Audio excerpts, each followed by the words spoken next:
You know, it's such a interesting dynamic because I think there's something beautiful about flow, and then I think there's also something really, great about being laser focused on some things. But I thought that I was going to be a broadcast journalist and go work in Atlanta when I graduated from college, and God obviously had a different plan, and I followed this. I don't know. I think I'm going to go to Vail, Colorado, and work on my doctorate of waitressing degree. And once again, that's really a big part of my life about stories. We were talking about stories before, and just appreciating people and their stories. I remember the very first person that I waited on at this restaurant, at a place called the Cook Shack, was Howard Head, who started Head Tennis Wear. And then the next week, everybody kept looking at this guy at my table, and I'm like, I'm so sorry, everybody keeps looking at you. They think you're Omar Sharif. And he goes, I am Omar Sharif. And, but the reason why I bring this up is that that's where I got so curious about hearing people's stories, hearing how Howard Head got started, learning about Omar Sharif, and about when he was Dr. Zhivago, and he loved to share the story, and how people love, like I said, that people love, hear their stories, you'll learn so much and have so much more appreciation. But my manager knew what my dream was when I was working in Vail, and knew I wanted to get into sports marketing. And so anytime anybody had anything to do with the world of sports, my manager, Kevin Foley, would always sit them down at my table. And one day he sat this table full of men down, and they go, what do you want to do when you grow up? I'm like, I want to be a waitress in Colorado for the rest of my life now. And then they go, no, seriously, what do you want to do? I'm like, I'm going to get into sports marketing. They'll start laughing, ha, ha, ha. And I'm like, put on my sass. I'm like, I'm going to get into sports marketing. You're going to know who I am. And they go, what do you mean by that? And I start talking a little bit more. And it turns out it was the world of sports. It was Donald Dell, and it was Mark McCormick. And at the head of this table was this guy named Joe Harper. He's general manager. He goes, my name's Joe Harper. I'm general manager of the Del Mar Thoroughbred Club. And I look at him, I'm like, where is Del Mar? And he said, you're perfect. I'm like, what do you mean? He goes, I want you to come work for me. My manager is standing behind me. And he goes, when can you come? And my manager goes, I'll get her out there in 2 weeks.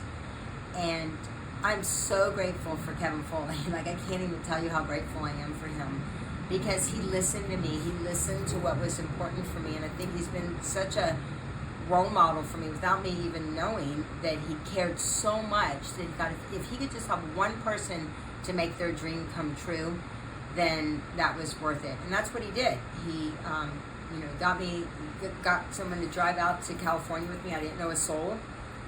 And I got this job at the Del Mar Thoroughbred Club. I was the winner's circle girl. I was in group sale. I was planning these big events. I would meet all these celebrities. I remember taking Robert Wagner down to the winner's circle, and one day taking, Tim Conway down to the winner's circle. I met some really cool people. And I love what I did, but Tony Robbins always talks about something called the science of achievement and the art of fulfillment.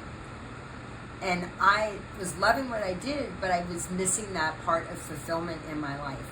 So one day a friend of mine said, hey, we're going to go deliver food to the homeless. This was November 1989. He goes, do you want to go deliver food to the homeless with them? I'm like, that'd be great. He goes, just meet us at this house in Del Mar. Well, my boyfriend, when I was in college, he had bought me Tony Robbins' book, Unlimited Power. He saw the book and he's like, oh, Unlimited Power, that's so you. And back in 1987, there were no like gluten-free cookbooks and personal development books and relationship. There were just books.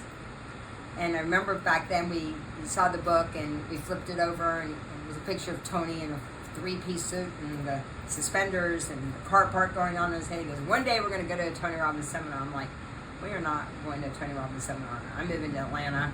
So anyway, that November 1989, I showed up at this big house in Del Mar, and there were about 25 people there, and we were putting together these big baskets, and we all have addresses of where to drop these baskets off to, and I felt so alive again.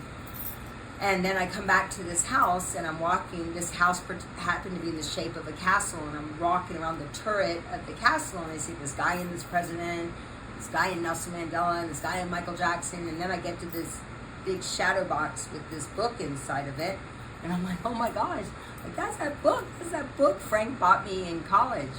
I was 24 at the time, and this guy taps me on the shoulder and turn around and it's Tony Robbins. He goes, oh, have you read my book? I'm like, no, but I have your book. And I was like, oh, that wasn't very smart to say to the dude.